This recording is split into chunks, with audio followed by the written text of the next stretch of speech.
কি মানে প্রাপ্য একটা?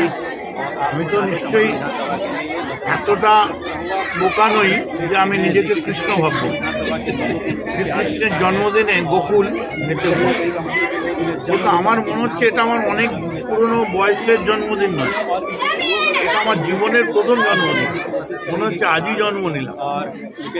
এবং আমার মায়ের নাম হচ্ছে কামারহাটি, এবং কামারহাটির কোলে আমি জন্ম নিলাম, আমার মায়ের কোলে জন্ম নিলাম। এবং আমার শেষ দিনটা যেন আমি কামারহাটি থেকেই বেরোতে পারি। আজকে আনোয়ার আমাদের কামারহাটি ইউথ ফোরাম থেকে দেখতেই পাচ্ছেন গলার মালা। এই মালা কিন্তু খুব সুন্দর, কিন্তু ওর ওজন খুব বেশি। যতক্ষণ আপনি মালা পরবেন না আপনার কোনো টেंशन নেই, किंतु माला पहनने को बाद बहुत भारी असर पड़ता है, एक टेंशन है। क्योंकि ये माला टेंशन लाते हैं, जनता को आंखों आपका ऊपर चलते हैं। আমি একটা, আমার তো এক জোড়া চোখ, কিন্তু কয়েক লক্ষ চোখ আমার উপরে রয়েছে। তো আমি কি করছি না করছি তাদের উপরে সেই দিকে নজর রয়েছে। আমাকে আল্লাহ ভগবান যেন এই ক্ষমতা নেয়, যতদিন বাঁচব মানুষের যেন সেবা করতে পারি।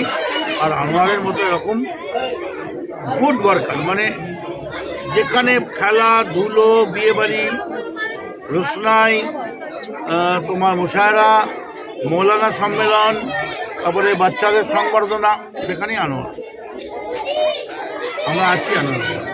26-এ নির্বাচন, তার আগে এই জন্মদিন, প্রত্যেকবারই জন্মদিন পালন হয়, কিন্তু এইবারে জন্মদিনটা একটু স্পেশাল মনে হচ্ছে।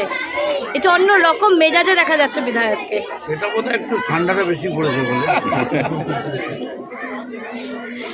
এই যে এসআইআর নিয়ে চারিদিকে যে পরিস্থিতি, ইতিমধ্যে প্রচুর ভোটারের নাম এমনও পাওয়া গেছে যাদের একাধিক জায়গায় নাম রয়েছে, আবার এমন অনেক ভোটারের হদিশ মিলেছে যারা বাংলাদেশে। কামাহাটিতে এরকম কি কোনো নাম এখন অব্দি উঠে এসছে, বা আপনি বিধায়ক হিসেবে কি বলবেন কামাহাটি এসআইআর নিয়ে? এখনও তো কামাহাটি এসআইআর নিয়ে আমাদের কাজ কমপ্লিট। আমাদের ছেলেরা একদম চুন চুনকে নাকা করকে এমনভাবে কাজ করেছে প্রত্যেকটা মানুষের কাছে যাতে একটা লোকের ভোট না নষ্ট হয়। কিন্তু আমি খালি বলবো এই এসআইআর নিয়ে বিজেপি এমন সন্ত্রাস করেছে যাতে কতগুলো লোক মরে গেল। সন্ত্রাস করলো বিজেপি, মারলো বিজেপি, আর তাদের ক্ষতিপূরণ দিচ্ছেন 2 লাখ টাকা করে মমতা ব্যানার্জি।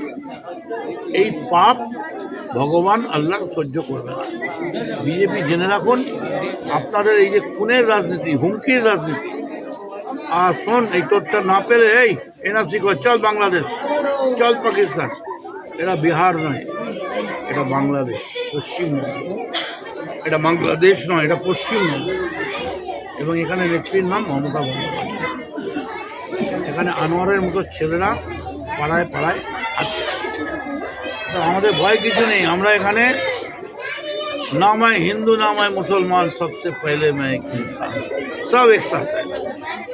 এসআইআর সঠিকভাবে রাজ্যে হলে বহু ভোটারের নাম বাদ পড়বে, তাতে তৃণমূল সরকার 26-এ হেরে যাবে, এমনটাই জগন্নাথ সরকার আজকে মন্তব্য করেছে। ভাগ্যিস বলেননি, জগন্নাথ দেব বলেছেন।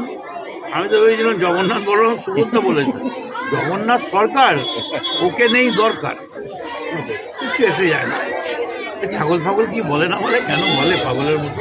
শেষ প্রশ্ন, এই বাংলায় যে শিল্প একের পর এক কলকারখানা বন্ধ হচ্ছে, এটা নিয়ে শুভেন্দু অধিকারী আজকে অভিযোগ করেছেন যে রাজ্যে কলকারখানা বন্ধের জন্য মুখ্যমন্ত্রী রতন টাটা যখন মারা গিয়েছেন তখন মুখ্যমন্ত্রী সেই শিল্পের সার্টিফিকেট নিয়ে চলে গেছেন, তার জন্য শিল্প সব আস্তে আস্তে বাই বাই করছে।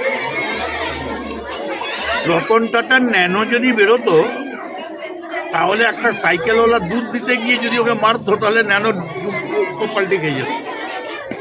আজকে রতন টাটা চলে গিয়ে সিঙ্গুরের মাটি আন্দোলন, জমি আন্দোলন পৃথিবীর কাছে মডেল আন্দোলন হচ্ছে, এবং আজকে পশ্চিমবঙ্গ অন্য চেহারা নিয়েছে। আর টাটাই কি একমাত্র বিজনেসম্যান নাকি? এর বাইরেও অনেক বিজনেসম্যান আছে, আপনারা দেখতেও পাচ্ছেন বিজনেস সামিটগুলোয় বিজেপিতে, আরও দেখতে পাবেন।